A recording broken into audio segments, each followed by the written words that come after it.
আসসালামু আলাইকুম প্রিয় শিক্ষার্থীরা, বনশ্রী ন্যাশনাল আইডিয়াল স্কুল কর্তৃক আয়োজিত বিএনআইএস হোম স্কুলে তোমাদের সবাইকে স্বাগতম। আমি ফারজানা রুবি, সহকারী শিক্ষক, বনশ্রী ন্যাশনাল আইডিয়াল স্কুল। আশা করি তোমরা সবাই ভালো আছো, আমিও ভালো আছি। আজকের আমরা তৃতীয় শ্রেণীর বাংলাদেশ ও বিশ্ব পরিচয় অধ্যায় 10 আমাদের জাতির পিতা এ নিয়ে আমরা তিনটি আলোচ্য বিষয় নিয়ে আলোচনা করব। আমাদের মূল আলোচ্য বিষয়সমূহ হচ্ছে 1 নাম্বার সঠিক উত্তর, 2 নাম্বার শূন্যস্থান পূরণ, 3 নাম্বার এক কথায় উত্তর। এইগুলো তোমাদের বার্ষিক পর্বের সংক্ষিপ্ত সাজেশনে দেয়া আছে। আজকে আমরা এগুলো নিয়ে আলোচনা করব। তোমাদের সুবিধার্থে আমি বলে নিচ্ছি আজকের ক্লাস নং 28। তো চলো শুরু করা যাক।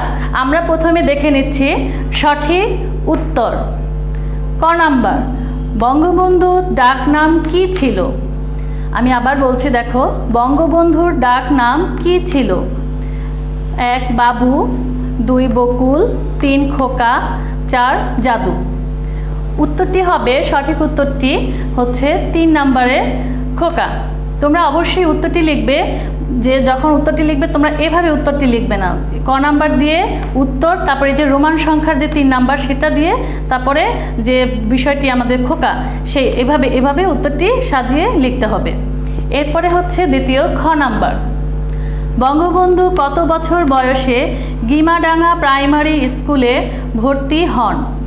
1 5 বছর, 2 7 বছর, 3 9 বছর, 4 10 বছর। আমাদের এখানে সঠিক উত্তরটি হবে 2 7 বছর। তাহলে খ এর উত্তরটি হবে 2 এর 7 বছর। এরপরে হচ্ছে গ নাম্বার, বঙ্গবন্ধু কোথায় মাধ্যমিক শিক্ষা লাভ করেন?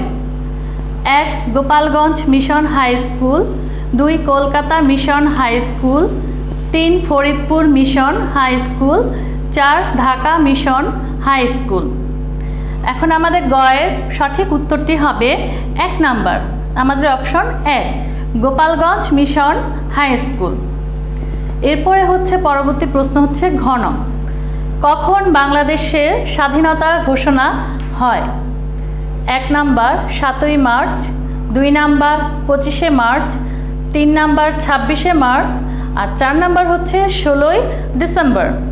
যেহেতু আমাদের স্বাধীনতা ঘোষণা, এটি হচ্ছে আমাদের বাংলাদেশের যে স্বাধীনতা দিবস, সেটা হচ্ছে ঘ নাম্বার উত্তর। সঠিক উত্তরটি হচ্ছে ঘ নাম্বার 3 নাম্বার। এখানে আছে অপশনে আমাদের রোমান সংখ্যা 3, 1 2 3 নাম্বারটি 26শে মার্চ।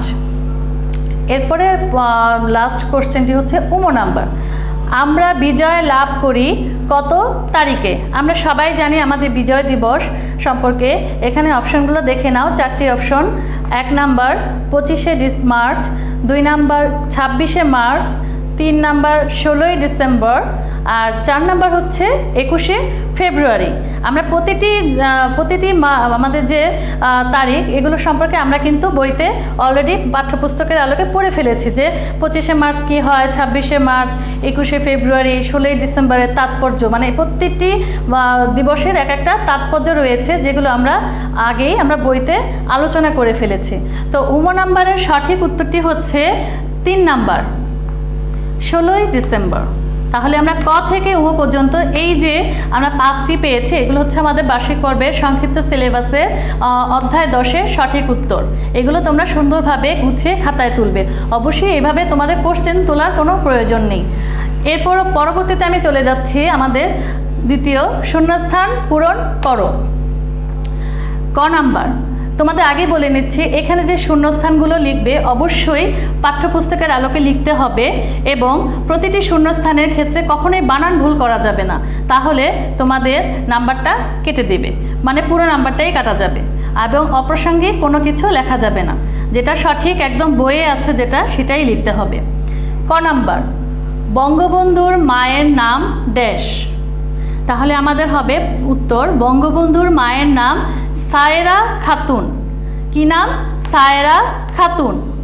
খ নাম্বার, গোপালগঞ্জ জেলার ড্যাশ গ্রামে শেখ মুজিবুর রহমান জন্মগ্রহণ করেন। আমি আবার বলছি, দেখো, গোপালগঞ্জ জেলার ড্যাশ গ্রামে শেখ মুজিবুর রহমান জন্মগ্রহণ করেন। তাহলে আমার এখানে শূন্যস্থান পূরণটি করতে হবে। তাহলে উত্তরটি কী হবে যে গোপালগঞ্জ জেলার টুঙ্গিপাড়া গ্রামে শেখ মুজিবুর রহমান জন্মগ্রহণ করেন। গ 1966 সালে তিনি পূর্ব বাংলার জনগণের মুক্তির সনদ দেশ দফা পেশ করেন। তাহলে আমরা জানি 1966 সালে কিছু দফা উল্লেখ করা হয়েছিল, সেই যেটা পূর্ব বাংলার জনগণের মুক্তির জন্য সনদ হিসেবে বা দফা, ওই যে কয়টি দফা পেশ করা হয়েছিল সেটা জনগণের মুক্তির সনদ হিসেবে পেশ করা হয়েছিল। তাহলে কি হবে আমাদেরকে এখানে সঠিকটি যে 1966 সালে তিনি পূর্ব বাংলার জনগণের মুক্তির সনদ 6 দফা পেশ করেন। মানে এটা 6 দফা একটা দাবি ছিল, সেটাই পেশ করা হয়েছিল। এরপরে ঘ নাম্বার, বঙ্গবন্ধুর নেতৃত্বে বাংলাদেশ ড্যাশ হয়। আবার বলছি দেখো, বঙ্গবন্ধুর নেতৃত্বে বাংলাদেশ ড্যাশ হয়। উত্তর হবে স্বাধীন হয়। ও নাম্বার, দেশে ফিরে বঙ্গবন্ধু ড্যাশ গড়ে তুলতে বলিষ্ঠ নেতৃত্ব দেন। আমি আবার বলছি দেখো, দেশে ফিরে বঙ্গবন্ধু ড্যাশ গড়ে তুলতে বলিষ্ঠ নেতৃত্ব দেন। মানে আমার দেশে ফিরে বঙ্গবন্ধু নতুন বাংলাদেশ, আমাদের শূন্যস্থান পূরণটি হবে নতুন বাংলাদেশ গড়ে তুলতে বলিষ্ঠভাবে নেতৃত্ব দিয়েছিলেন। এর পরবর্তী হচ্ছে এক কথায় উত্তর দাও। জাস্ট একটা কথায় তোমরা উত্তরটি দিয়ে দিবে। ক নাম্বার, কত বছর পূর্বে ঢাকা শহর গড়ে ওঠে? উত্তর প্রায় 400 বছর। খ নাম্বার, পাহাড় ও নদ নদী আছে যে মানচিত্রে তাকে কি বলে? উত্তর প্রাকৃতিক মানচিত্র। আমি আবার বলছি দেখো, পাহাড় ও নদ নদী আছে যে মানচিত্রে তাকে কি বলে? উত্তর প্রাকৃতিক মানচিত্র। গ নাম্বার, দক্ষিণে সমুদ্র উপকূলে কিসের চাষ হয়? তাহলে আমার গয়ের উত্তর হবে চিংড়ি। তাহলে দক্ষিণের সমুদ্র উপকূলে চিংড়ির চাষ হয়, কিন্তু উত্তরটি আমাদেরকে এক কথায় লিখতে হবে। ঘ নাম্বার, দেশের সব অঞ্চলেই কোন ফসল জন্মায়? আমি আবার বলছি দেখো, দেশের সব অঞ্চলেই কোন ফসল জন্মায়? উত্তর ধান। এই ধান দেশের প্রত্যেকটি অঞ্চলেই জন্মায়। ও নাম্বার, হাতি, বানর ও বন্য শুয়োর কোন বনে দেখা যায়? ও নাম্বারের উত্তর হচ্ছে পাহাড়ি বনে। এই যে আমরা হাতি, বানর, বন্য শুয়োর এগুলো মূলত পাহাড়ি বনেই দেখা যায়। তাহলে আমরা দেখো সুপ্রিয় শিক্ষার্থীবৃন্দরা, সঠিক উত্তর শূন্যস্থান পূরণ এক কথায় উত্তর, মানে আমাদের আলোচ্য বিষয় সমূহ 1, 2, 3 এই অধ্যায় 10 যা তোমাদের বার্ষিক পর্বের সংক্ষিপ্ত সিলেবাসের শীট অনুযায়ী দেয়া আছে।